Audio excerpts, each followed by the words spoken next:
শেখ হাসিনা ভারতে বসে কথা বলতে থাকলে দুই দেশের স্বাভাবিক সম্পর্ক চ্যালেঞ্জের মুখে পড়বে।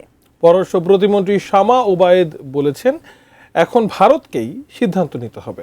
বাংলাদেশের অবস্থান স্পষ্ট, সমান মর্যাদা ও সমতার সম্পর্ক।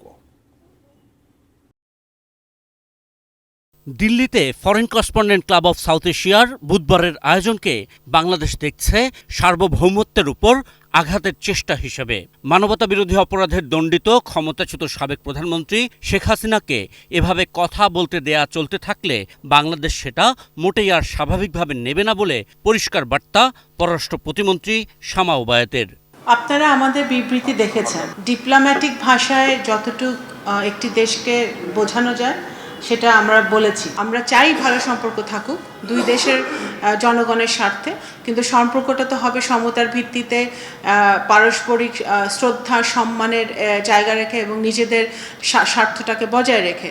তো সেটা ভারত বুঝতে পারলে সবার জন্য মঙ্গল। বৃহস্পতিবার নিজের দপ্তর থেকে বেরিয়ে যাওয়ার সময় পররাষ্ট্র প্রতিমন্ত্রী বলছেন, দুই দেশের সম্পর্ক বহুমাত্রিক। শেখ হাসিনা ইস্যুতে সব আটকে থাকবে না, কিন্তু ভারত শেখ হাসিনা এবং আওয়ামী লীগকে এভাবেই সেই দেশে বসে কথা বলার সুযোগ করে দিলে তা বাংলাদেশের জনগণ স্বাভাবিকভাবে নেবে না।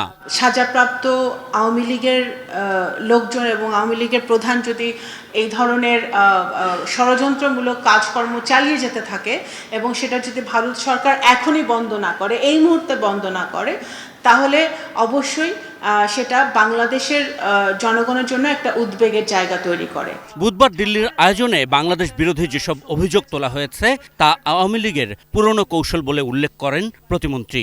এই জঙ্গিবাদের তত্ত্বটা আওয়ামী লীগের পুরনো নোংরা পলিটিক্স, এটাই তারা এখন বিদেশে মাটিতে বসে আবার নতুন করে করার চেষ্টা করছে। আন্তর্জাতিকভাবে, জাতীয়ভাবে সব আওয়ামী লীগের সময়ও মানুষ এটা বিশ্বাস করে নাই, আন্তর্জাতিকভাবেও সেটা কেউ বিশ্বাস করে নাই, এখনো এটা বিশ্বাসের তো প্রশ্নে ওঠে না। এদিকে সম্পর্কের এই পরিস্থিতিতেও প্রধানমন্ত্রী তারেক রহমান ব্রিক্স সম্মেলনে যাবেন কিনা এই প্রশ্নের উত্তরে প্রতিমন্ত্রী বলেন, বিমস্টেক সভাপতি হিসেবে তিনি ওই অনুষ্ঠানে যোগ দিতেও পারেন। একটা মাল্টিল্যাটারাল বডি, যেখানে বাংলাদেশ একটা অবশ্যই একটা অংশগ্রহণ, একটা মাল্টিল্যাটারাল বডিতে অংশগ্রহণ করতে আগ্রহী, সেই হিসেবে মাননীয় প্রধানমন্ত্রী সেটা অংশগ্রহণ করবে কিনা সেটা ওনার ব্যস্ততা, ওনার সময় এবং ওনার সময় উনি বলে দিবে এবং সিদ্ধান্তটা ওনার নিতে হবে। Ashikur Rahman Apu, ATN news, Dhaka.